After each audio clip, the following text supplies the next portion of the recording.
Hey guys, this is Rick coming at you with Weed to No Basis, the podcast for all things cannabis business related. Are you an entrepreneur? Have something you wanted to create, something you wanted to bring to life in the cannabis industry? Maybe you've always wanted to partake in one of the biggest industries in modern day history. This is the podcast to listen to. All right, so guys, we are live. We're here. And before I introduce our next guest, I got to tell you guys, remind you that if you're listening to this on your headset or in your car or you're watching this, it's because you too are on a Weed to No basis. And remember, guys, the premise of the show is our avatar, our audience is the cannabis startup entrepreneur or the person who's in the idea stage. You want to bring your cannabis service or your new product to life. That's who we speak to. So doesn't mean you all can't listen in, because this is some really cool stuff, but you're listening because you're on a Weed to No basis. And today, super stoked to have Summer on. Her name is Summer, and we're in the middle of a Texas summer. Summer, welcome to the show. Thank you. Thanks for having me. Sure. And Summer, so you are, I'm in Texas. I'm in San Antonio, and you are too. What part of Texas are you in? I am a little bit north of Dallas in Plano, Texas. Nice. I know Plano. I actually, in my younger nursing days, I did some travel work, and I worked up in Addison and Dallas. So in that neck of the woods up there. Yep. All interconnected. Yes. But for folks who don't know Texas, well, everybody knows Texas is a huge state. We're still easily 4 to 5 hours apart from each other. Yeah. So Summer is, you're doing something that is very distinct and unique for the cannabis industry. And just for the sake of clarity, as we start talking about what you do going forward, when I say cannabis, I mean hemp, CBD, marijuana. I'm just talking about the entirety of the industry. You're a CPA, right? Yes, I'm a CPA. Tell us a little bit about, and I love that you have your sign there. I love that. I love that. I mean, so the hundreds and thousands of people who watch this, they are going to see Leaf Book CFO. Tell us about what you do. Well, I have a company that provides accounting, tax, and advisory services to cannabis businesses, whether that be your grower, your dispensary, your processor, your lab. I have carved out a niche to service those industries. Nice. And just for the ones who are watching this, I'm not looking down sending text messages. I take a slew of notes. So I write down tons and tons of notes, and I actually write. So this is one of the forgotten notes of writing things down. And my wife just made an entrance. I could hear things banging on the floor. So you're a CPA. How long has Leaf Book been serving the cannabis industry? Well, not very long in the grand scheme of things. I launched, not officially, just kind of my toe in the water in January of 2018 when I was still, I was a managing partner at a small firm in the area. And I really grew to love this industry and saw that there was a lot of need for what I could do. And so in January of 2019, I made the leap. I left the firm that I was with, had someone else take over a lot of the clients that I was serving, and made the leap to focus on this Leaf Book. Nice. Yeah. So I've had my CPA license, though. I've been a CPA for 16, 17 years, and have been doing accounting for about 20. Gotcha. So you're not new to the accounting game. You've been at this for a little bit. Yeah, a lot of experience. From the ground up, I started as a bookkeeper when I was in college, and just moved up from there. Interesting. So then it's fair to say that your business, Leaf Book CFO, you are not a plant touching business, right? That's right. I'm not a plant touching business, but I might still have a few challenges, not as many challenges as a plant touching business. For example, my merchant card processor, last year told me they could no longer provide service to me because I was receiving payments from cannabis companies.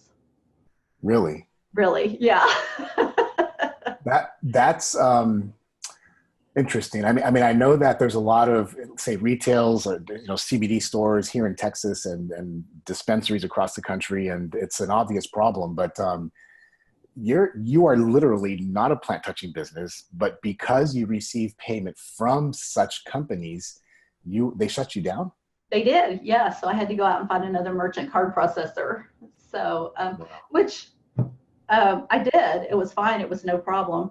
But I just thought that was really very unusual, for something like that to happen to me, I was just servicing clients. I wasn't touching the plant or anything. Yeah, it's not like you have it's not like you're growing, pounds of weed in your backyard or anything like that.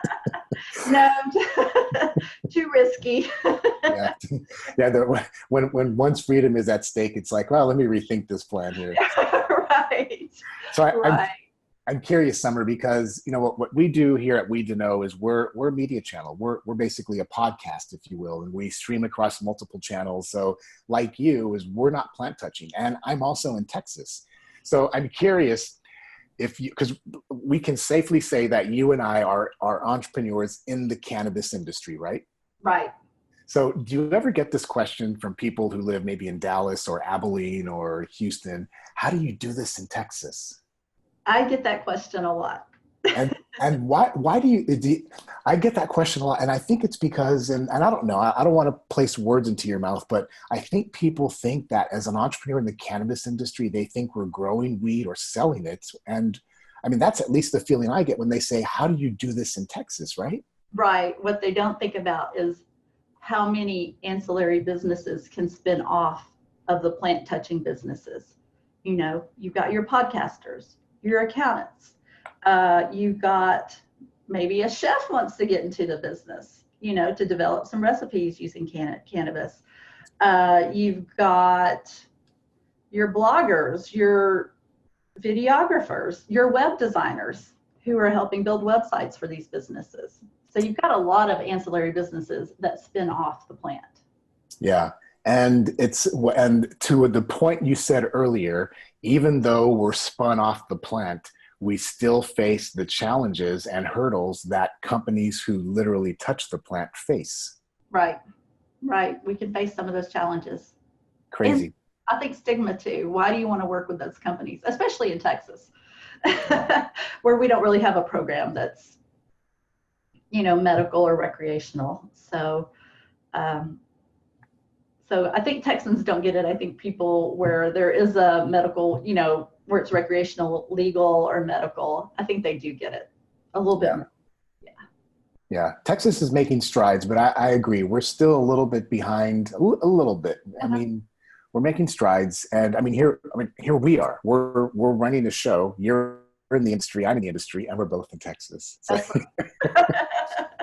So I'm curious because I've heard of, I don't want to get too into the weeds, so to speak, around CPA or numbers talk, because our audience is, they're jumping in, they want to learn basics, they want to know what to avoid, who to go to, all these things. Tell us a little bit about it's 280E, right? Right. And how relevant, explain that. So let me back up. I'm going to share something with you real quick, Summer. And we talked a little bit prior, but my background is I was a trauma nurse for a long time. And as an ER trauma nurse, we had to be able to explain things very rapidly and simply to people who were trying to grasp an important concept. That makes sense? Mm-hmm. I had to explain things like, sir, you're having a heart attack, like it was a 5-year-old or an 80-year-old. Very simple. So using that, if you will, with respect, tell us, especially our listeners, what does 280 mean to the average cannabis entrepreneur? Well, it's actually a pretty simple statement. 280E is part of the Internal Revenue Code that says you cannot deduct your operating expenses if you are trafficking in a Schedule I or Schedule II drug. Sounds simple, doesn't it? Yes. And of course, we can go down that rabbit hole and get complicated, but that's essentially 280E. You are allowed to deduct your cost of goods sold. You have to pay tax on your gross receipts. So part of that definition is your gross revenues minus cost of goods sold is gross receipts. But anything below that line, rent rent, selling expenses, admin expenses, office expenses, the 280E does not allow you to deduct. Gotcha. So does that apply? So you mentioned Schedule 1. So we're talking about marijuana. Mm-hmm. Even in states where it's recreationally legal, like let's say California, Nevada, where you can walk down the street as long as you're of age and buy a joint, 280E means they cannot deduct expenses that let's say the normal business owner can. Is that essentially what that means? That's what that means. On your tax return, your federal tax return, you cannot deduct that. Some states piggyback off the federal return. Some states allow you to deduct those expenses. Gotcha. Okay. So all that glitters isn't gold. So there's a bigger burden for, even though it's a very sexy industry, and what the general, let's just say the mindset is, man, you're in marijuana, you must be rolling in dough. The tax burden can be quite a bit more. The tax burden is huge on these companies because you're essentially paying taxes on phantom income because you still have these operating expenses, but you don't get to deduct them. So, yeah, you're paying income tax on that. And okay, so now let's go to if we put this into buckets, we have states that are called rec legal, meaning marijuana is legal. If you're of age, you can go buy a joint. Then we have medical legal states where you have to have a prescription to purchase. Then you have this other states who only have CBD. Right.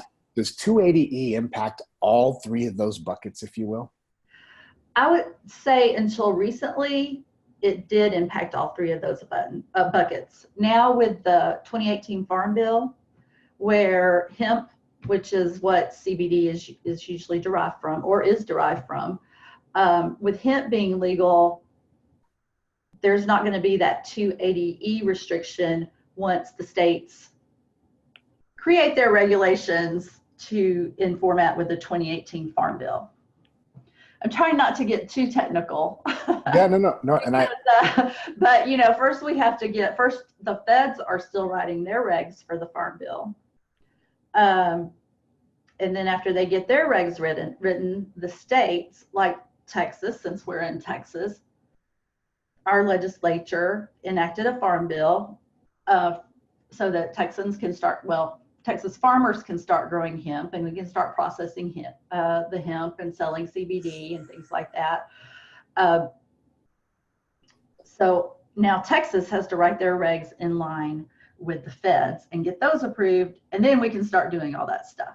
So I would say up until that point, CBD was subject to 280E in Texas. It kind of varied by state and by state rule. Gotcha. And do you work with companies not just in Texas? You work with clients maybe in other states too as well. I do. I work with clients in other states where, and those have mostly been where, they've all been where marijuana is either medically or recreationally legal. So I'm almost more comfortable talking about the marijuana THC side of things than I am the CBD, because now it's changing and to me it's new. I'm having to relearn things. Gotcha. It seems like all of us are having to relearn. Yeah.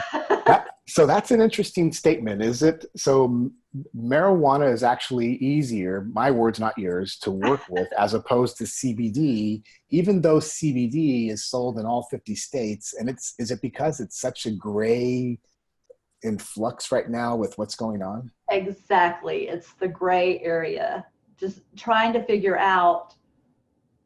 Before, I think it was under the 2014 Farm Bill, and the state had to adapt a industrial hemp program, which I believe was for study only. So I think a university had to be over it, and send me emails if I'm wrong. That's fine. We're all learning. We're all trying to learn. So like I said, there's that 2014, did they have an industrial hemp program like Texas didn't? So before that, CBD was under 280E because we didn't. So like you said, gray area, exactly. Almost to the point where it's very difficult to figure out what is going on. Gotcha. It is a kind of, we're in flux right now. And I don't just mean in Texas. I mean, it seems like everywhere. Yeah, everywhere. It's an interesting time. And I one of the things I wanted to point out to our viewers and listeners is something we mentioned earlier is, the non-plant touching, because there's such a vast amount of opportunity. You are an accountant, and you segued your skills, your ability, your CPA into the green industry. And so that's something I just want to point out to our listeners is to not necessarily reinvent wheels. You don't all have to be a grower or a retailer.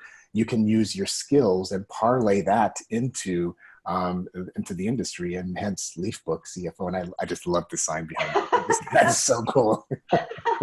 Yeah, and that's what's so exciting about the industry. I mean, when you think about this, all the where maybe you want to work in the industry and you have a certain skill and you think, well, that skill won't apply. Well, I would encourage your listeners and your watchers to rethink that, to really, see what their skills are and see how maybe they can make them work in this industry if it's something they really want to do.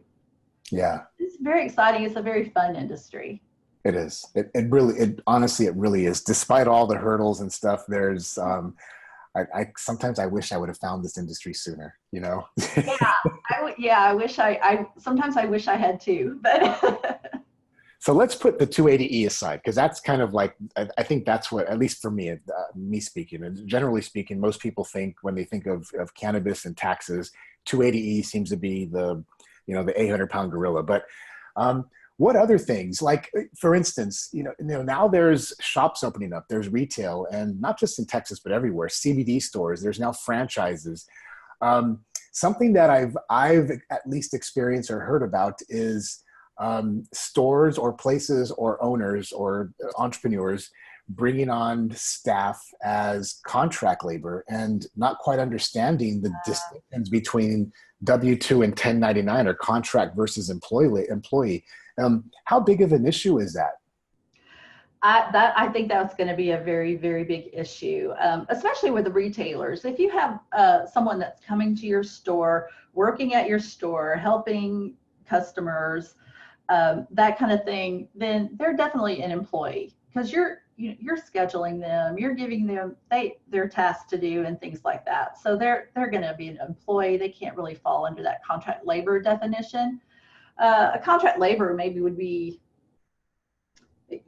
someone where you don't dictate their schedule. You may give them a task to do or something like that, but they use their tools, their computer or whatever, to do that, just to get that done a project done in a time frame. So maybe someone's building a website for you. That would be contract labor essentially, because they're doing all this. And yes, you're giving them ideals and guidelines and things like that, but they're doing that with their time and their skills and their knowledge. So that would be the difference between the two. And the IRS does look at these things in an audit, especially I would think that would be a red flag if you had a dispensary and a CBD store and did not have salary and wages as a deduction on your tax return, and it was all contract labor. That would be a huge red flag. Yeah. So those are things I'm glad you pointed out, because it's one thing to maybe fly under the radar. It's another thing for an agent to say, hey, you have a dispensary with no employee expenses being reported. There's a problem there. Right. And I'll give you a real life example, actually. I have a client in Oklahoma that's a grower. Well, anybody that's knowledgeable about helping him with the plant has pretty much been to jail at some point for a drug charge. And under the Oklahoma rules, you can't have an employee who's been to jail for a drug charge. So the people helping him and his grow are actually contract labor, because he can't pay them as employees. So my best advice is, here's what you should be doing. I understand why you're doing it, but here's what you should be doing, and prepare that could come back to bite you one day. Yeah. Yeah. And it's, I touch on that because it's a big deal. And we work with startups, and it's some of the, not just advice, but lessons learned. And the realities is that, when folks come in to work at your place, and aren't there, just as a quick aside, aren't there like 20 laws or the IRS 20 rules of defining what makes contract versus employee? There are some rules, and I don't remember all of them, but that sounds right. Like I've seen something like that before. Yeah. Yeah. No, we just, this is something that it's going to be emerging more and more, especially as this industry just is exploding everywhere, even in Texas, as you know. Years and years ago, I'm going to share this quick story. This is so long ago that it's already been done and statute of limitations are done. But in our business, years and years ago, we had employees who we believe were contract labor. And the truth is we believed it. Like what I believe is not necessarily what the Department of Labor says. Right. Yes, those 3-letter agencies always, they rule. I mean, that's what they say goes. And it doesn't matter how sure I was that these were contract labor. We misclassified employees and were subject to a 6-figure fine. And it's no joke. Yeah. It's no joke. Yeah. No joke. It can be very costly to do things the wrong way and not get the advice of someone that knows. Yes. And I wanted to bring that up a couple things. I know there's so many nuances to accounting and what you do and why people would need you, but that happened to us well over a long, long time ago, but it literally was, the fine nearly put us under. Yeah. Yeah. That's what can, definitely. That's what can happen. Like you said, it's no joke to with those agencies, because they can fine you out of existence. Yeah. And I think a lot of it, Summer, goes back to just understanding the nuances or the fundamentals of business 101. I mean, honestly, if we're, just understanding, what do you need to do to run a responsible and ethical and legal business? Yeah, definitely. And reaching out to people that know these things. I think you need to have an attorney and a CPA in your back pocket so you can reach out and ask these things. I mean, like you said, it was a 6-figure fine. Would you rather spend $500 getting that advice now, or even a couple of thousand getting that advice, or pay the fine? So it can get expensive not to get the right advice. That's a great point. Would you rather spend a few $100 or even $1,000 for quality, knowledgeable advice, or roll the dice and maybe put yourself out of business? So that's right. And one of my clients, that probably would have been a 5-minute phone call, and I probably wouldn't have even charged them for it. So yeah. Interesting. Do you know any really good CPAs? Just kidding. I'm just kidding. Only one. What else? Like as we think about, because as we're kind of teasing these topics out, all of a sudden there's like 10 ways I want to go. But what else? And I want to stick for just a second about focus on Texas, because we're both in Texas. So what would somebody who's maybe wants to enter the CBD industry, well, actually any state where CBD is legal, what are the things that they would need to be aware of, like right up front, like be aware of this one thing or 2 things or 3 things? Well, and you may be able to speak more about it than anything, but I think from the beginning, having a good business plan put together, perhaps some market studies.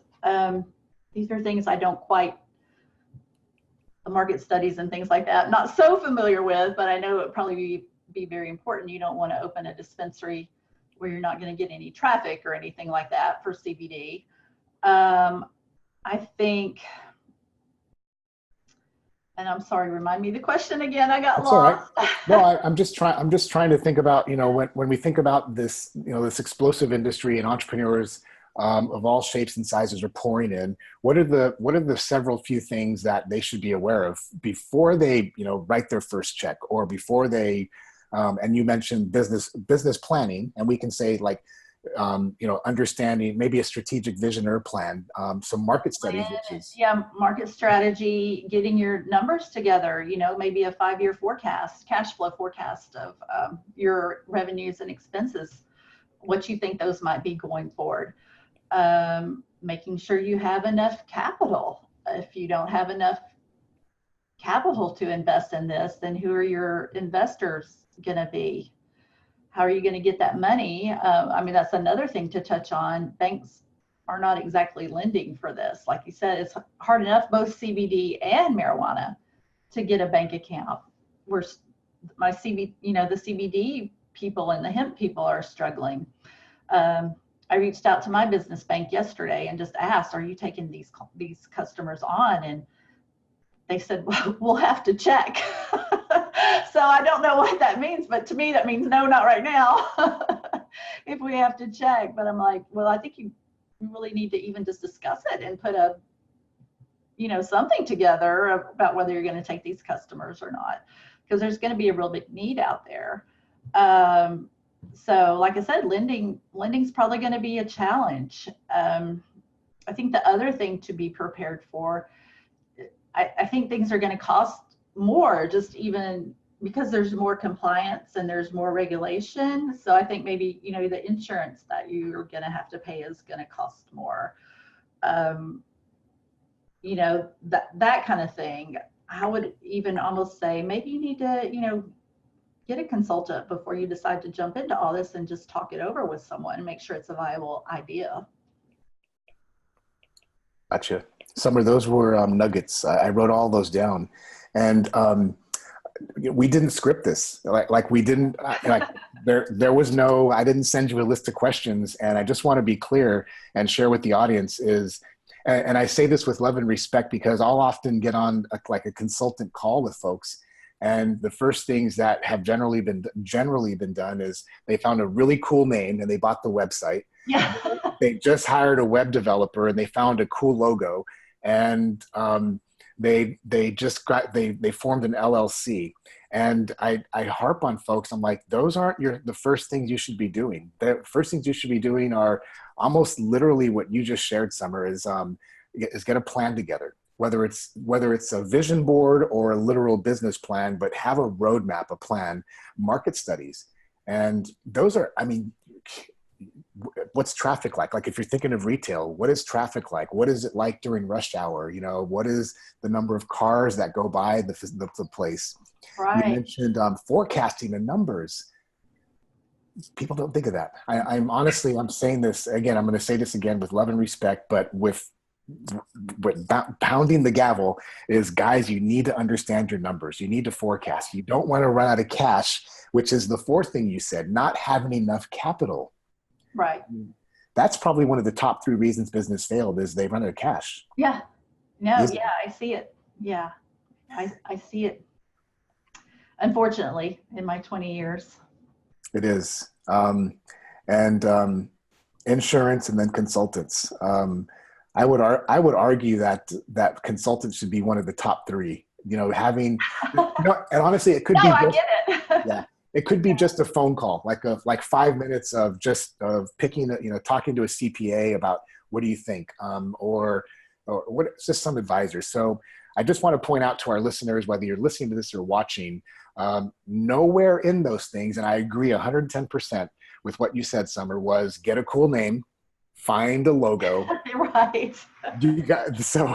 I love you guys out there, but you got it backwards. You need to lay a solid foundation and find the great team. Even if it's a team of 1 or 2, you need to know where you're going first. Right. Absolutely. And track out, I would really think about my exit plan first as well. And it doesn't have to be extensive. Are you going to want to sell in a few years when it's time to exit? Or are you going to want to, is this something you want to leave to your family after you're gone? Does your family want it after you're gone? Those are, very simple things to think about, but you kind of need to know how it's going to end. Yeah, you're right. Beginning with the end in mind. Right. Yeah. I love it. You and I are speaking the same language. All right. We were just in Miami last week. Like literally, I spoke at USA CBD Expo. It's actually the largest CBD show I've ever been to. It was huge. And I got to tell you, I would, for the most part, you folks listening, you're going to agree with me. When I thought about the trip to Miami, I looked at the weather. I looked at hotels. I looked at airfare, or maybe we should drive. How long should we stay? What are we going to eat? What's that cool restaurant that my friend told me to go to? In other words, we spend a tremendous amount of time thinking about a trip or the end state. And we don't think about that in relation to our business. And the exit plan, or where you want to end up, is almost like planning a trip to Miami or LA is spend the time and think about where you're headed. And then we can reverse engineer what the optimal plan for success can be. Absolutely. Love it. And I just probably said way too much, but I just love what you just shared there. 280E, CBD, employees, contractors, all kinds of stuff. I don't want to paint a bleak picture because this is a really, really exciting time. Our goal here, Summer, is to really just create some awareness.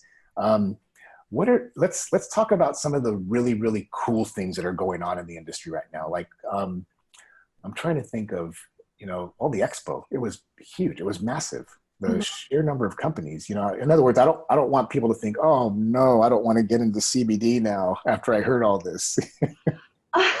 Well, I think you need to go into it with your eyes wide open, like you would do anything. And sometimes, to me, CBD is going to be possibly easier than a marijuana company just because there's no 280E. There won't be any 280E. And I think it's still going to be highly regulated, but not as much as maybe a marijuana company.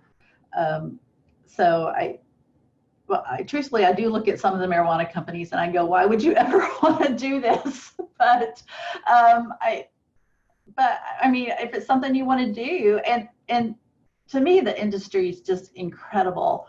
The way it's growing from like a science, from a science end, from the medical end, what research is telling us that cannabis can do for you, just so many things it helps you with on the medical end. So that's what I really find is fascinating about it, and why I think someone can be very excited about getting into it. These other things I think are just little headaches, but you can get help with those headaches. So I'm really excited about where the industry is going, especially I think when eventual full legalization occurs. I agree. Yeah. And you're right. I love the way you frame that is, we should go into our startup or our business, fully aware and empowered with knowledge. And you're right. There is tremendous opportunity for wealth creation, maybe even for legacy, starting something, and, even if it's just getting out of the grind, escaping the 9-to-5, there is just an incredible amount of opportunity right now in the industry. And it's an exciting time for sure. It is. It's it's fun to be in I consider it still to be an emerging industry, since I think it's so new in the United States. So it's kind of like almost being, I don't know, maybe when cars first came out, everything new and behind that, and how whole entire industries and businesses have spun off of that. It's very fun to watch what's happening. That's a great analogy. When cars first came out, I got an immediate visual of somebody parking their horse and carriage and pulling this old Model T. And then You're right, all the businesses that sprung up to support the car, just like all the things that are springing up to support the plant. Mm-hmm. Yeah. And I was at MJ BizCon in Vegas last year, and that was probably the same thing that you saw at the CBD conference. It was just huge, and it was just amazing how many vendors there that weren't plant touching. Yeah, it's an exciting time for sure. Yeah. What's on the horizon for leafbookcfo.com? Well, continue to figure out what's going to happen with hemp and CBD in Texas, I think, and I'm always educating myself. And then I think of note is, if you have a chance to go to the Marijuana Policy Conference in Austin, which is over Labor Day weekend, my colleague Rachel Kennerly and I will be teaching a tax, accounting, and banking session there. So really excited about that. And then if you're an Oklahoma attorney and listening to this, I'll be doing a session at their annual bar meeting for the cannabis section. So those are things that are upcoming. Nice. So you're busy. You're doing a lot. When I made a commitment to focus on this niche, I knew I had to get involved. I had to get involved with the skills that I had. I love to teach. So, so I just try to get the word out there about accounting and taxes for cannabis as much as I can. So, yeah. Nice. Love it. So you don't just run your firm and serve clients. You're on the road. You're speaking at conferences and you're sharing the wisdom and knowledge and elevating the industry in a really responsible way, which is so cool. Yeah, thanks. Yeah, I really enjoy it. Nice. Summer, I know we see it right behind you, but remember, there's some folks who are listening to this on iTunes or Stitcher or Spotify, so they can't see that. I love the logo behind you. I love it. Where can people find you? Well, my website is leafbookcfo.com. You can find me there. You can email me at summer, SUMMER, at leafbookcfo.com. And that's how you can get me. Nice. Okay. So, and we'll be putting those links on the show notes when we publish this. So just so you folks know, if you're listening, you can always go back to, you can go to We To Know Basis on YouTube and find the show notes and the links and all that, but it's leafbookcfo.com and then your email address, which you just gave. So very cool. Summer, I really, really appreciate you being on with us today. Oh, I loved it. Love the time I spent with you. Thank you so much. Nice. Cool. So folks, remember, I love this. I love this episode because we're touching on a topic which is, it's sorely needed.